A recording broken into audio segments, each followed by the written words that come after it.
আজ তো ভোরবেলা থেকেই বৃষ্টি শুরু হয়েছে। সকালবেলা আব্বা হাঁটতে হাঁটতে বাজারে গিয়েছিল, আর বাজারে গিয়ে একদম ফ্রেশ কিছু তরতাজা নদীর মাছ এনেছিল। এখানে ছিল নদীর বাইম মাছ, চিংড়ি মাছ, আর সাথে ছিল সামুদ্রিক লইটা মাছ, সাথে কিছু সবজিও ছিল এবং টুকিটাকি আরো অনেক কিছু প্রয়োজন ছিল, ওইগুলাও নিয়ে আসছে। আম্মা তো বসে গেল মাছ কুটতে। নদীর বড় সাইজের বাইম মাছগুলো আমার অনেক পছন্দের। কার কার আমার মতো বাইম মাছ পছন্দ কমেন্ট করে যাবেন। আর এইদিকে আমি চিংড়ি মাছ বেছে নিলাম। মাছ কাটা হয়ে গেছে, আম্মা এখন এগুলাকে প্যাকেট করে রাখলো। আর এইদিকে আমি দেখেন ঝোগা বাটতেছি। অনেকেই জিজ্ঞেস করেছেন ঝোগা কি। চিংড়ি মাছের খোসাকেই ঝোগা বলা হয়, যেগুলো আমরা ফেলে দিই। ওইগুলা বেটে তরকারিতে দিলে কিন্তু তরকারির স্বাদটা অনেক ভালো আসে। পাটায় বেটে এইগুলা মাছের সাথে একসাথে ফ্রিজে রেখে দেই, যখন প্রয়োজন হয় নামিয়ে নেই। 1 ঘন্টা বৃষ্টি থেমেছিল, 1 ঘন্টা পর আবার বৃষ্টি শুরু হয়েছে। প্রতিদিন মাছ খেতে খেতে নাকি আম্মার একদমই ভালো লাগছে না, তাই আজকে নিরামিষ রান্না করবে। পুকুর পাড়ে 2টা বেগুন গাছ ছিল, এখান থেকে 2টা বেগুন নিয়ে নিল। গ্রামের বাড়িগুলোতে টুকটাক কিছু গাছ লাগানো থাকে, যেগুলা দিয়ে অনায়াসে 2-1 দিন চলা যায়। এরপর এখান থেকে কিছু পুঁই শাকের পাতা নিয়ে নিল। তো রান্না দেরি হয়ে যাচ্ছে, তাই আমি এখানে চাউল ধুয়ে নিলাম। অন্যান্য দিন এই সময়তে আমাদের রান্না হয়ে যায়, যেহেতু আম্মা আজকে মাছ কেটেছে তাই রান্নাটা দেরি হয়েছে। চাউল ভালো করে ধুয়ে এরপর এর মধ্যে আমি পানি দিয়ে দিয়েছি। গ্রামে কিন্তু রান্নার আগে হাঁড়ির মধ্যে এরকম মাটি লেপা হয়, যাতে করে ধোয়ার সময় কষ্টটা কম হয়। আর এখন তো বৃষ্টির সিজন, বৃষ্টির পানি দিয়ে আমরা ভাত রান্না করি। আম্মা চুলার মধ্যে ভাত বসিয়ে দিল। এগুলা কিন্তু বাড়ির সবজি, শুধুমাত্র পটল বাদে। আম্মা এদিকে পেঁপে কেটে নিচ্ছিল। মাঝে মধ্যে এরকম নিরামিষ রান্না করলে খেতে কিন্তু ভালোই লাগে। এদিকে আম্মা আমাকে বললো নিরামিষ রান্নার জন্য পানিটা বসিয়ে দাও। অনেকেই কষাই রান্না করে, তবে আমরা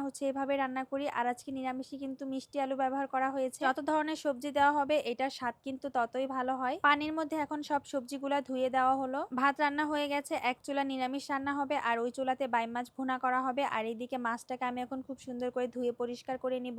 এখন নিরামিষের মধ্যে হলুদের গুঁড়া, মরিচের গুঁড়া আর লবণ দিয়ে দেওয়া হবে। এই চুলার মধ্যে কড়াইতে তেল দিয়ে দেওয়া হলো। তেলটা গরম হয়ে এলে এরপর দেওয়া হলো পেঁয়াজ কুচি। পেঁয়াজটাকে খুব ভালো করে ভেজে নিতে হবে। তখনও টুকটাক বৃষ্টি পড়তেছিল। পেঁয়াজটা ভাজা হয়ে গেলে এরপর আদা রসুন বাটা দিয়ে অল্প পরিমাণ পানি দিয়ে হলুদের গুঁড়া, মরিচের গুঁড়া, ধনিয়ার গুঁড়া, লবণ সবকিছু দেওয়া হলো। এখন ভালো করে কষাতে হবে। আমরা বাড়িতে এভাবে বাইম মাছটা ভুনা করি। আর এইদিকে নিরামিষের বলক চলে আসছে। পেঁয়াজটা ভালোভাবে কষানো হয়ে গেলে এরপর পরিমাণ মতো পানি দেওয়া হলো। কয়েকটা কাঁচামরিচও দেওয়া হয়েছে। হঠাৎ করে আমার মনে হলো যে গাছ থেকে 2-3টা পুঁই শাকের পাতা দিয়ে দিই, তাহলে নিরামিষ রান্নাটা আর একটু মজা হবে। আর এইদিকে বাইম মাছ ধুয়ে আমি হলুদের গুঁড়া, মরিচের গুঁড়া, লবণ মাখিয়ে সুন্দর করে এখন একটু ভেজে নিব। এইদিকে আম্মা বাগান থেকে কুমড়ো ডগা নিয়ে আসছিল একটা, আর কিছু পুঁই শাকের পাতা ছিল, ওইগুলাই দেওয়া হবে নিরামিষের মধ্যে। নিরামিষ আইটেমে যে কোনো ধরনের পাতা ব্যবহার করলে কিন্তু ওইটা আরো বেশি মজা হয়। আমরা কিন্তু কুমড়ো শাক দিয়ে নিরামিষ খাই, ওইটাও মজা লাগে। এই তো নিরামিষের মধ্যে এখন শাকগুলা দিয়ে দেওয়া হলো। এদিকে বাইম মাছটাও ভেজে তরকারিতে দেওয়া হলো। পাতাটা দেওয়ার পর তরকারির কালারটাই চেঞ্জ হয়ে আসছে। নিরামিষ রান্নাটা হয়ে গেছে, এখন আম্মা এটাকে বাগার দিয়ে নিবে। আমাদের বাড়িতে সবারই এই নিরামিষটা পছন্দ।